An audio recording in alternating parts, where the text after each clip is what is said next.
crying started, again soft, rhythmic, and impossibly close. Marla froze mid-step.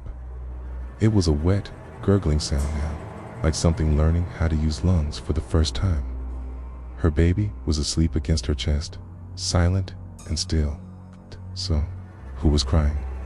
A fetid gust rolled up from the cellar, thick with the stench of rotted milk, copper, and something far older like graves cracked open after a rain. The oil lantern hissed in her hand, its light trembling as though frightened. She turned slowly toward the cellar door. It was open just an inch. She had latched it. She knew she had latched it. The rusted knob pulsed under her grip like a slow heartbeat. Beneath the stairs, something creaked, then whispered. Her name. It knew her name. Marla's fingers brushed the latch. Ice cold. The wood was damp, tacky, when she pulled her hand back. There was something black under her nails. The crying stopped. Silence fell, too sudden, too complete. Her breath rasped loud in her throat, tasting like bile and iron. For a moment, she dared to believe it was over, that she was only sleep-deprived, grieving, that the fever dreams and blood-slick hallucinations were part of postpartum madness. But then, laughter, soft, wet, right behind the door. Earlier, she found a bundle of goat bones and black feathers tied with red string under the porch.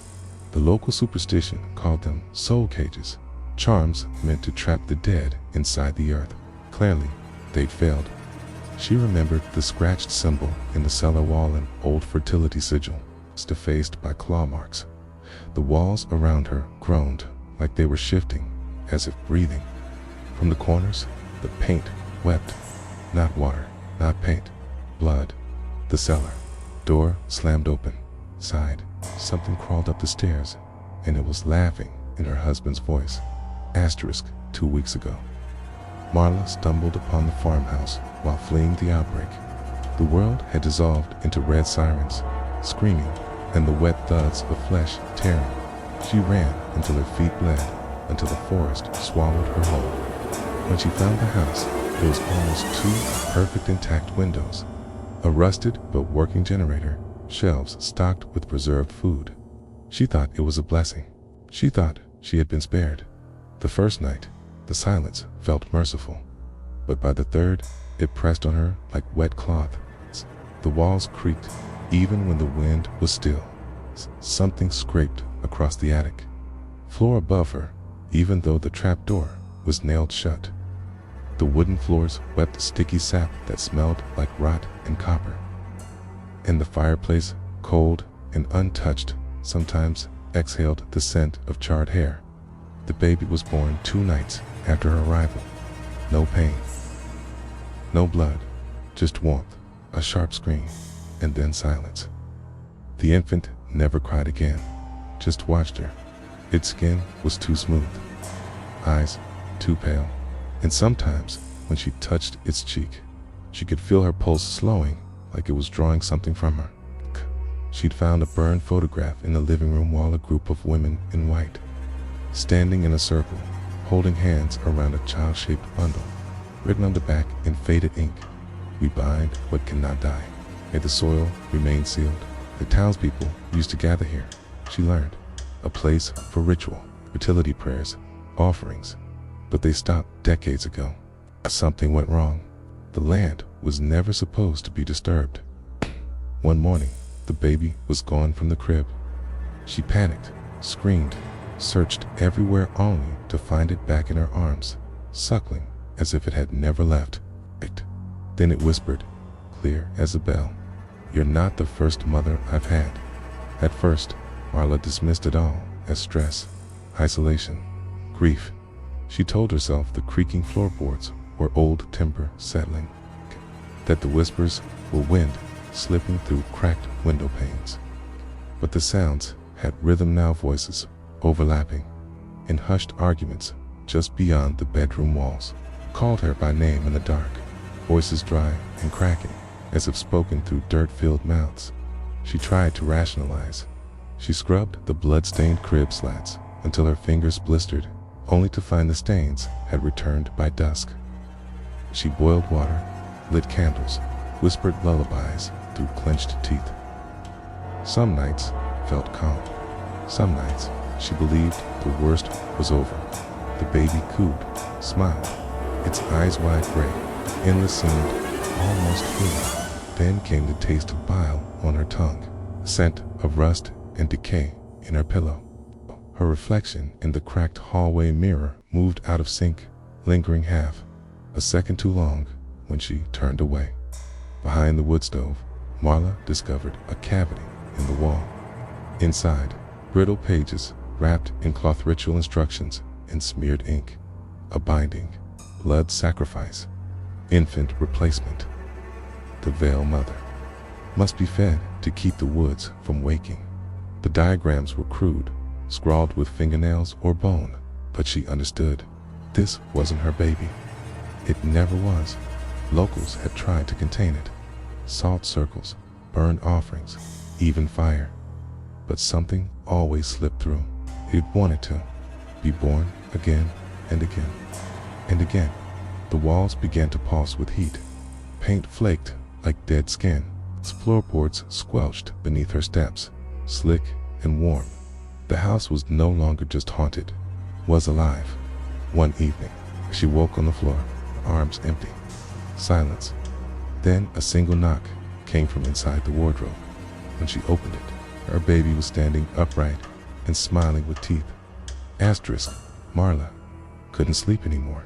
Every time her eyes shut, the house whispered in her ear. Not words, rituals, not dreams, memories. Its visions burned behind her lids. Women screaming in childbirth as branches burst from their wombs. Midwives with mouths sewn shut. A priest choking on ash as a newborn opened its eyes too wide. Each morning, she woke with dirt under her fingernails and a metallic taste on her tongue like blood and old coins. The baby watched her from its crib. It didn't blink, didn't cry. Skin had taken on a bluish pallor, and at times she swore it shimmered. When she tried to hold it, the skin felt wrong, too cold, too smooth, like touching raw meat wrapped in silk. One night, she kissed its forehead and tasted bile. She tore through the farmhouse, desperate for answers. In the attic, hidden beneath crumbling insulation and rat nests, she found an oilskin journal. The entries were erratic, scribbled over decades. A family had lived here devout, isolated. They spoke of a firstborn curse, a pact with a veiled mother to ensure fertility after a famine wiped out half the valley. The price: every seventh child, swaddled, offered, reborn. The rituals were precise chalk symbols, bone tokens, ash circles. But over time, something changed. Children were born too early, or too large, or with no mouths at all. The final entry simply read, "It remembered us. It came early, never left." Marla thought she could escape. She packed her bags, walked for hours through the woods. But the trees only thickened, closing in like ribs around a lung. She turned back. The house was still there, closer than it should have been. That night, she sat in silence. No creaks, no whispers. For once, the baby closed its eyes, but in the morning, it called her by her mother's name. Asterisk, Marla begged the baby to speak again, but it wouldn't. For days, it sat still and silent, its breath shallow, its eyes vacant and glassy like fogged marbles. She thought maybe the worst had passed. Maybe the sickness had run its course. The whispers died down. The floorboards stopped groaning. For a brief moment, the house felt still, like it was holding its breath. But the quiet was not peace. It was waiting.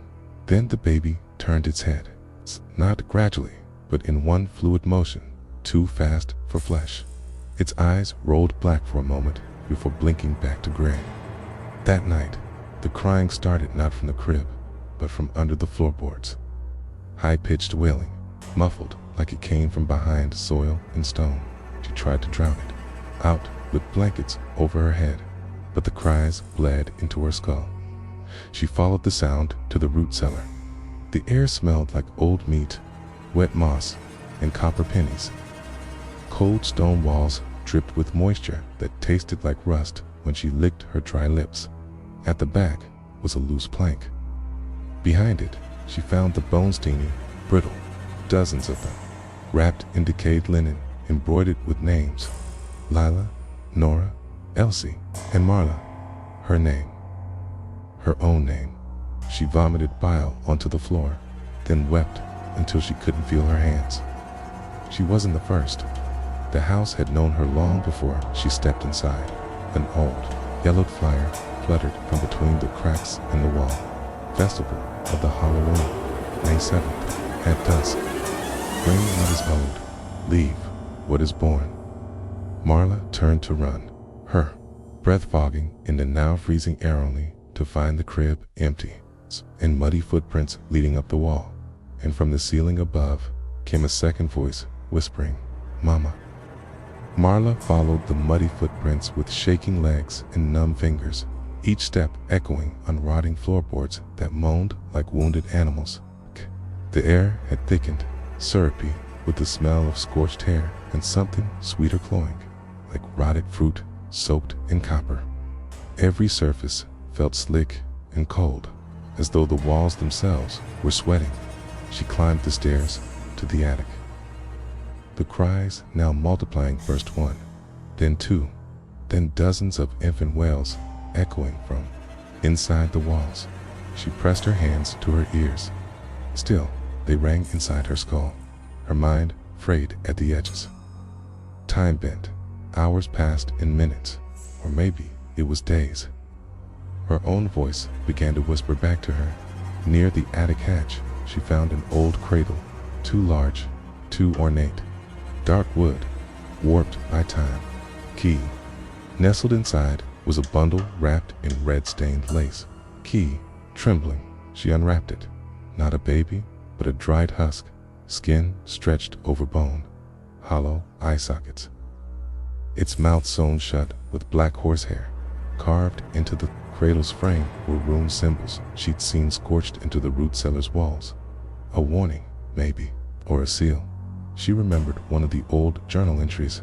The vessel must never open its eyes twice. Outside, thunder cracked. For a moment, the wind rattled the windows hard enough to drown the whispers. She sobbed, thinking the storm might wash it all away. But then the attic walls bled. Thick black streaks oozed between the boards. The whispering rose to a chant, soft at first, then urgent, rhythmic, guttural. She backed away, slipping on the blood-slick floor. She turned to flee, only to find the attic door gone. In its place stood her child, smiling, eyes wide, and in a voice that was not its own, it said, "Let me show you where you were born." Asterisk. Marla's legs locked beneath her as the child, no, the thing stepped forward. Its smile stretched too wide. Its teeth were too many.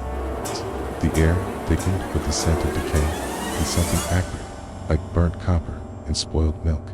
Low, wet creaking came from the rafters, as though the house itself were breathing, swelling with some unspeakable appetite.